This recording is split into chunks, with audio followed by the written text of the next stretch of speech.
కట్టు, గాయపరచి గాయము కట్టును, ఆయన గాయము చేయును, ఆయన గాయము చేయును, ఆయన చేతులే స్వస్థపరచును, ఆయన చేతులే స్వస్థపరచును. ఇప్పుడు దేవుడే గాయం చేస్తాడు, దేవుడే స్వస్థపరుస్తాడు. గిల్లేది ఆయనే, బొసగించేది ఆయన, కొట్టేది ఆయనే, మానిపించేది ఆయన. ఆయన సమస్తమును చేయగలడు. మనకు రోగాన్ని పెట్టేది ఆయనే, రోగాన్ని తగ్గించేది ఆయనే, బ్రతికించేది ఆయనే, తీసుకునేది కూడా ఆయనే. 2 సమూయేలు గ్రంథం, మొదటి సమూయేలు గ్రంథం 2:6 మాట చూడండి. మొదటి సమూయేలు గ్రంథము 2:6.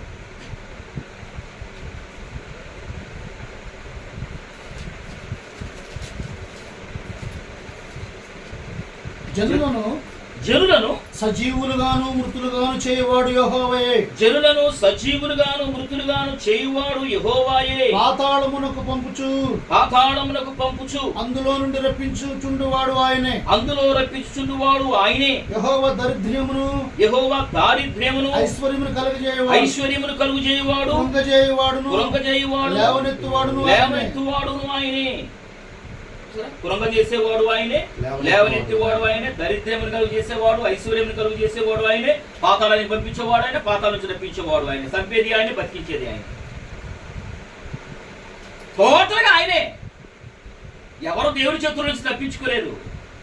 కానీ ఆయన గాయం చేస్తాడు, ఆయన చేతులే స్వస్థపరుస్తాయి. ఎందుకంటే ఆయన చేతులతో మనం నిర్మించబడ్డాం కాబట్టి ఆ నిర్మించిన చేతులతోనే మనల్ని బాగు చేస్తాయి. అందుకని ఒక అధికారి యేసుక్రీస్తు ప్రభు దగ్గరికి వచ్చి 9వ అధ్యాయం మత్తయి సువార్త 18వ వచనంలో ఆయన మ్రొక్కి, అయ్యా నా కుమార్తె ఇప్పుడు చచ్చిపోయింది, వాడి మీద ఎత్తుకెళ్ళిపోయారు, కానీ నీవు వచ్చి నీ చేయి కనుక నా బిడ్డ మీద పెడితే నా బిడ్డ బాగుపడింది అన్నాడు. ఏం కోరలాయన? ఏం కోరాడు? చెయ్యి కోరాడు. ఎందుకు చెయ్యి కోరాడు తెలుసా? ఆ చేతితోనే నా బిడ్డని నువ్వు చేశావు, సృష్టించావు, ఆ చేతులే బాగు చేస్తాయి అనే దృక్పథంతో యేసు ప్రభు దగ్గరికి వెళ్ళి నీ చేతి సృష్టి నా బిడ్డ మీద పెట్టాను. కాబట్టి ఆయన చేతుల్లో ఆరోగ్యం ఉన్నదని 4వ అధ్యాయం 2వ వచనం మలాకీ గ్రంథంలో రాయబడింది. ఆయన హస్తాల్లో ఆరోగ్యం ఉన్నది కాబట్టి ఆయన చేతులు బాగు చేస్తాయి. అంటే దేవుడు గాయపరిచి మనల్ని బాగు చేయటం వలన తద్వారా మనం ఏం చేస్తామంటే దేవునికి మహిమకరంగా మారతాం. దేవుడే మనల్ని కొట్టి మనల్ని బాగు చేస్తే, గాయపరిచి బాగు చేస్తే, అనారోగ్యపరిచి ఆరోగ్యపరిస్తే మనం దేవునిని స్తుతిస్తాం. అంటే దేవుని మహిమ కొరకు దేవుడు మనకి గాయం పెడతాడు. తుది కూడా పెట్టుకుంటాం కదా, అయ్యా మా నాన్నగారికి మంచి ఆరోగ్యం ఇచ్చాడు, లేక మా ఆయన గారికి, లేక మా నాన్నగారికి, లేకపోతే మా సహోదరికి దేవుడు మంచి ఆరోగ్యం ఇచ్చాడు కాబట్టి అయ్యా మా ఇంట్లో కృతజ్ఞత కూడి పెట్టండి, దేవుడు స్తుతించినట్టుగా ప్రార్థన పెట్టండి, కృతజ్ఞత కూడి పెట్టుకుంటా. దేనికి? బాగు చేశాడని, ఆరోగ్యం ఇచ్చాడని, స్వస్థత ఇచ్చాడని. ప్రభువా నీకు వందనాలు తండ్రి. అందరం కలిసి ఒక నిమిషం ఈ కుటుంబంలో దేవుని సన్నిధి ఉండుట కొరకు దేవుని సన్నిధి కొరకు, బాబాయ్ యొక్క స్వస్థత కొరకు, యేసుపాదం గారు బాబాయ్ స్వస్థత కొరకు ప్రార్థన చేద్దాం. ప్రభువా నీకు అందరూ ఏకీభవించడం. పరిశుద్ధమైన మా తండ్రి, బాబాయ్ గారి స్వస్థత కొరకు ప్రార్థన చేస్తున్నాం, చిన్న కొరకు ప్రార్థన చేస్తున్నాం.